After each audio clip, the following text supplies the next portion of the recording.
মোৰ অন্য এটা ভিডিঅ' লৈ মই ময়ূৰী আপোনালোকক স্বাগতম জনাইছো মোৰ YouTube channel Mayur Pegu kitchen and ব্লগলৈ। আজি বনাম মেংগো কেক।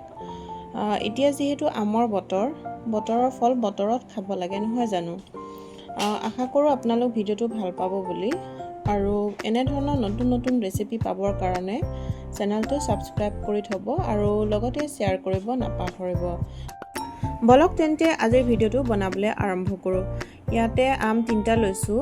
আমখিনি ধুনীয়াকৈ কাটি লৈছোঁ। এনেকৈ ধুনীয়াকৈ কাটি লোৱাৰ পাছত মিক্সিতে মই পিউৰি বনাই লৈছোঁ। তাৰ পাছত ইয়াতে চুজি হাফ কাপ লৈছোঁ, ময়দা হাফ কাপ আৰু চেনি হাফ কাপ।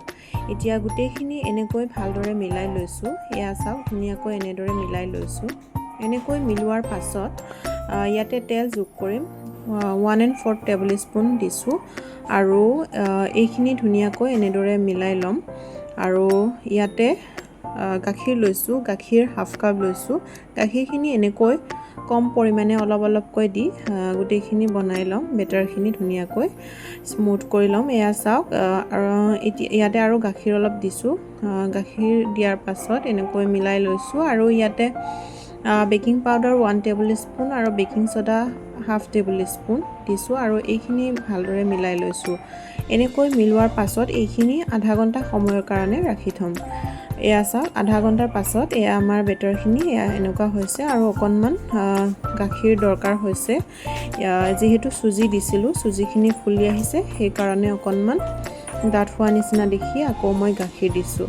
এতিয়া বেটাৰখিনি ৰেডি হৈ গ'ল আৰু এতিয়া এয়া চাওক এনেধৰণৰ বাউল লৈছোঁ হাৰ্ট শ্বেপৰ। যিকোনো ধৰণৰ বাউল আপোনালোকে ল'ব পাৰে। ইয়াতে মই হাৰ্ট শ্বেপৰ লৈছোঁ আৰু ইয়াতে পেপাৰ লৈছোঁ। পেপাৰখিনি ওপৰতে দিছোঁ আৰু ইয়াতে তেল এনেকৈ সানি দিছোঁ। এনেকৈ তেল সানাৰ পাছত এয়া বেটাৰখিনি ওপৰতে এনেকৈ দি দিছোঁ।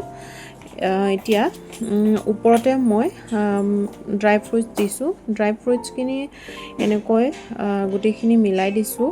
আজিৰ কেকটো যিহেতু কেৰাহীত বনাম, সেইকাৰণে মই কেৰাহীটো ঢাকন দি পিনে 5 মিনিট সময়ৰ কাৰণে ফ্ৰী হিট কৰি লৈছিলোঁ আৰু ইয়াতে ভিতৰতে এটা ষ্টেণ্ড দিছোঁ আৰু এই ষ্টেণ্ডৰ ওপৰতে কেকৰ বাউলটো মই দি দিছোঁ আৰু এইখিনি ঢাকি ৰাখিম।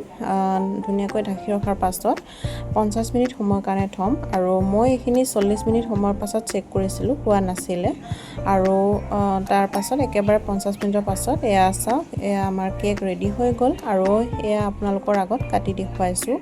এয়া চাওক এতিয়া ধুনীয়াকৈ ওলাই লৈছোঁ প্লেটৰ ওপৰতে আৰু এনেকৈ আৰু পেপাৰখিনি তলৰ পেপাৰখিনি মই আঁতৰাই লৈছোঁ আৰু ছোৱালীয়ে চাওকচোন মোক ভালকৈ কাটিবলৈ দিয়া নাই, ছাইডৰ পৰা লৈ খায়ে আছে।